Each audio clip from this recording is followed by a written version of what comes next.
Bonjour. Aujourd'hui, je vais vous présenter mon exposé, mon examen oral de français pour que je m'entraîne un peu parce que là, il n'y a personne à la maison. Alors, vaut mieux que je m'entraîne quelque part. Alors, sur YouTube, c'est meilleur. Alors, c'est ça. Donc, bonjour à tous et à tous.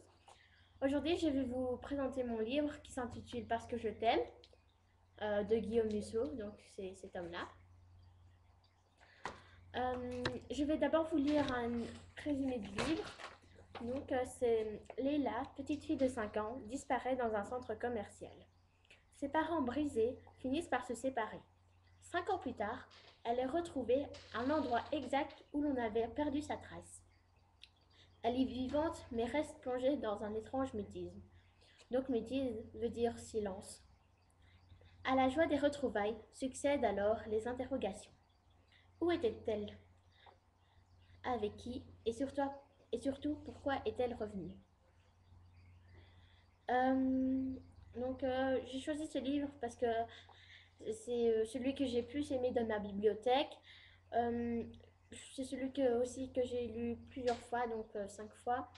C'est un drame et de l'amour envers l'enfant, et c'est aussi d'aventure car le père cherche sa fille pendant donc reste SDF vers son travail et vit dans les égouts à cause de la disparition de sa fille. Voilà, donc maintenant je vais vous lire un extrait de mon livre. C'est là. Donc, voilà. Ok. Donc, aujourd'hui, dans l'avion, 18h30. L'avion poursuivait sa descente vers les nuages, projetant son immense ombre sur l'étendue cotonneuse des cirrostratus. Donc, cotonneuse veut dire duveté et des cirrostratus, c'est des nuages appartenant, des genres de nuages appartenant à l'étage supérieur. Marc regagna sa place auprès de Leila et Davy, qui semblait sommeiller dans son coin. Dans son coin. Excusez-moi. Tu as bouclé ta ceinture? La petite fille hocha la tête. On arrive bientôt, annonça-t-il en lui taponnant la joue. Tu es contente de retrouver la maison? Leila le regarda tendrement et ne répondit pas à sa question. Marc n'insistait pas et tourna la tête vers le hublot. D'épais nuages filandreux enveloppaient maintenant l'avion comme un liseuil humide et sombre. Tel un insecte pris au piège, l'Airbus semblait se débattre au milieu de toiles d'araignée célestes. Finalement, Leila remplit son silence par une phrase sibylline, donc incompréhensible. Tu sais, je t'ai vu quand tu étais dans le noir. Dans le noir. Dans le tunnel, précisa-t-elle en regardant son père, d'un air triste. Le tunnel du métro. Le tunnel, le noir, le métro. Il fallut un long moment pour que Marc comprenne que Leila évoquait la période qu'il venait de passer 2 ans dans les égouts et dans les souterrains de Manhattan. 2 ans d'enfer dans le monde implacable des sans-abri. 2 ans dans les entrailles de la ville à hanter les boyaux du métro. 2 ans pendant lesquels il s'est enterré vivant, rejoignant la faune des drogués. 2 ans passés à noyer son désespoir dans l'alcool. La panique le gagna d'un coup. Comment Leila pouvait-elle être au courant de cet épisode? Qui lui avait parlé de sa descente aux enfers? Nicole? Son ravisseur? Je suis triste lorsque tu vas dans le tunnel, reprit la petite fille. Ne retourne plus là-bas, papa. Mais, bredouilla Marc, comment sais-tu que... Parce que je t'ai vu, répéta Leila. Tu m'as vu, mais où étais-tu? Là-haut, fit-elle en pointant son doigt vers le plafond. Perdu, Marc leva la tête en quête de ce là-haut qu'il ne pouvait pas voir. Il ne faut pas que tu boives, implora Leila. Il ne faut plus que tu t'en ailles. Retourne vivre avec maman. Bouleversé, Marc essaya de justifier son comportement. J'étais partie parce que je n'arrivais plus à faire face. J'avais tellement peur pour toi. Sans toi, je ne savais plus à quoi servait ma vie. En quelques secondes, Marc avait à nouveau perdu toutes ses certitudes et nageait dans le brouillard. Il regarda Leila. Elle semblait si petite. Marc avait bien conscience qu'une donnée essentielle lui échappait, un élément évident qu'il avait sous les yeux depuis le début du voyage. Il faut que tu m'expliques quelque chose, chérie, dit-il en se penchant vers Leila. Oui? Pourquoi tu ne veux pas parler à maman?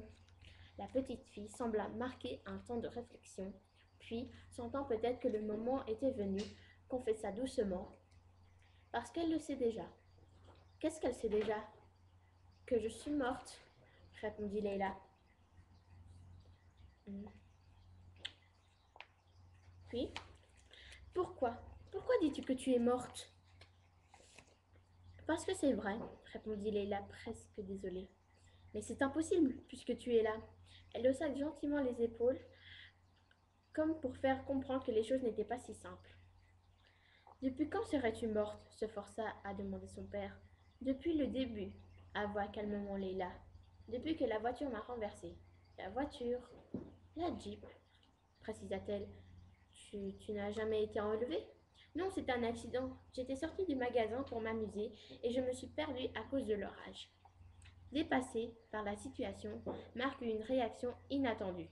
Mais pourquoi es-tu sortie? Gronda-t-il. On t'avait répété 1000 fois de ne jamais t'éloigner dans les magasins. Il pleuvait, c'était dangereux. Quand on est enfant, c'est marrant de marcher sous la pluie, répondit Leila d'un ton désarmant. Marc sentait ses yeux qui le brûlaient.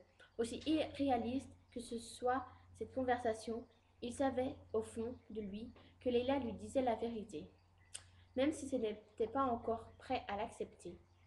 Je suis morte, mais tu ne dois pas être triste, dit la petite fille en lui prenant la main. Comment veux-tu que je ne sois pas triste? Demanda Marc d'un ton implorant. Parfois, les choses arrivent parce qu'elles doivent arriver, expliqua Leila.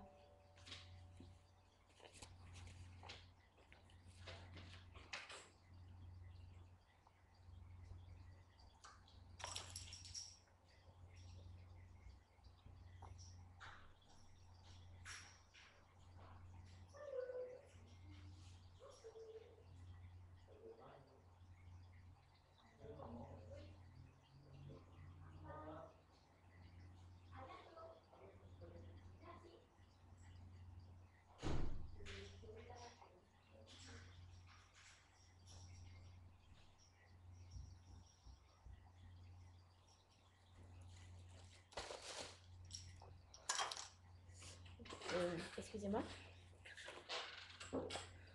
Parfois, les choses arrivent parce qu'elles doivent arriver, expliqua Leila, résignée.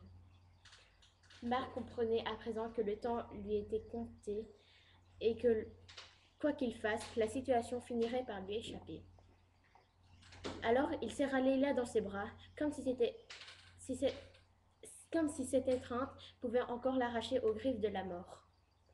Parfois, les choses arrivent simplement parce que c'est l'heure, ajouta Leila d'une petite voix, en partie couverte par le bruit des moteurs. Non! Cria Marc dans un dernier effort. Son exclamation se mêla à des éclats de voix provenant de l'arrière de l'appareil. Le médecin se retourna et vit Allison qui courait dans sa direction. Lorsqu'elle arriva à 1 mètre de lui, la jeune femme s'arrêta net. L'enfant que j'ai renversé, commença-t-elle d'une voix blanche. Elle lâcha la photo qu'elle tenait entre les mains. Le cliché tournoya dans les airs pour venir se poser pied du médecin. Je croyais que c'était un petit garçon, compléta Alison, mais c'était votre fille. Dans le même mouvement, Marc et Allison se tournèrent vers le siège de Leila. La petite fille n'était plus là. Mais ce n'était pas tout. Les hôtesses, les stewards et les 600 passagers, tout le monde semblait s'être volatilisé. L'immense A380 était vide. Au milieu du ciel, dans cet avion de plus de 500 tonnes, il ne restait plus que 3 personnes. Marc, Allison et Evie. J'ai choisi cet extrait car c'est le moment où Leila dit à son père qu'elle est morte et que Allison avoue que c'est elle qui a accidentellement percuté Leila. Euh, voilà, percuté Leila.